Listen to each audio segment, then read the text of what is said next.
بسم اللہ الرحمن الرحیم۔ حضور صلی اللہ علیہ وآلہ وسلم کے وصال کے بعد سیدنا حضرت بلال حبشی رضی اللہ تعالی عنہ شام کے شہر حلب میں چلے گئے۔ تقریباً 6 ماہ بعد آپ صلی اللہ علیہ وآلہ وسلم کی خواب میں زیارت نصیب ہوئی تو آپ صلی اللہ علیہ وآلہ وسلم فرما رہے تھے، اے بلال، یہ کیا بے وفائی ہے؟ تو نے ہمیں ملنا چھوڑ دیا، کیا ہماری ملاقات کا وقت نہیں آیا؟ خواب سے بیدار ہوتے ہی اونٹنی پر سوار ہو کر لبیک یا رسول اللہ کہتے ہوئے مدینہ منورہ کی طرف روانہ ہو گئے۔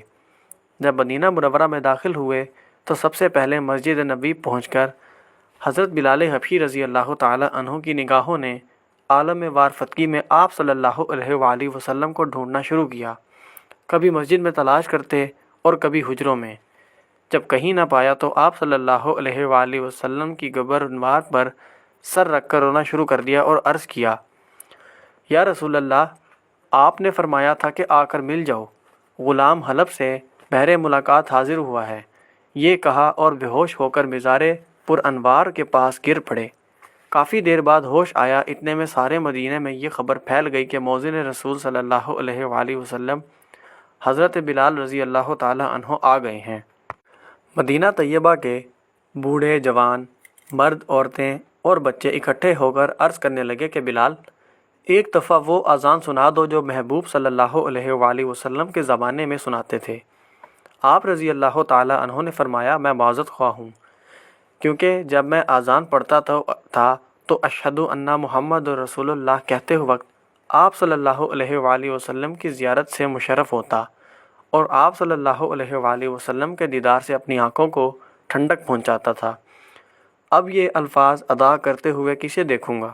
بعض صحابہ کرام رضی اللہ تعالی عنہ نے مشورہ دیا کہ حسنین کریمین رضی اللہ تعالی عنہما کی سفارش کروائی جائے۔ جب وہ حضرت بلال رضی اللہ تعالی عنہ کو اذان کے لیے کہیں گے تو وہ انکار نہ کر سکیں گے۔ چنانچہ امام حسین رضی اللہ تعالی عنہ نے حضرت بلال حبشی رضی اللہ تعالی عنہ کا ہاتھ پکڑ کر فرمایا، اے بلال، ہم آج آپ سے وہی اذان سننا چاہتے ہیں جو آپ ہمارے نانا جان اللہ کے رسول صلی اللہ علیہ وآلہ وسلم کو اس مسجد میں سناتے تھے۔ اب حضرت بلال رضی اللہ تعالی عنہ کا انکار کا یارہ نہ تھا، لہٰذا اسی مقام پر کھڑے ہو کر اذان دی جہاں حضور صلی اللہ علیہ وآلہ وسلم کی ظاہری حیات میں دیا کرتے تھے۔ بات کی کیفیت کا حال کتب سیر میں یوں بیان ہوا ہے، جب آپ رضی اللہ تعالی عنہ با آواز بلند اللہ اکبر کہا، مدینہ منورہ گونج اٹھا۔ آپ جیسے جیسے آگے بڑھتے گئے جذبات میں اضافہ ہوتا چلا گیا۔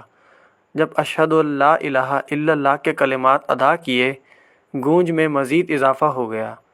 جب اشہد ان محمد رسول اللہ کے کلمات پر پہنچے تو تمام لوگ حتیٰ کہ پردہ نشین خواتین بھی گھروں سے باہر نکل آئیں۔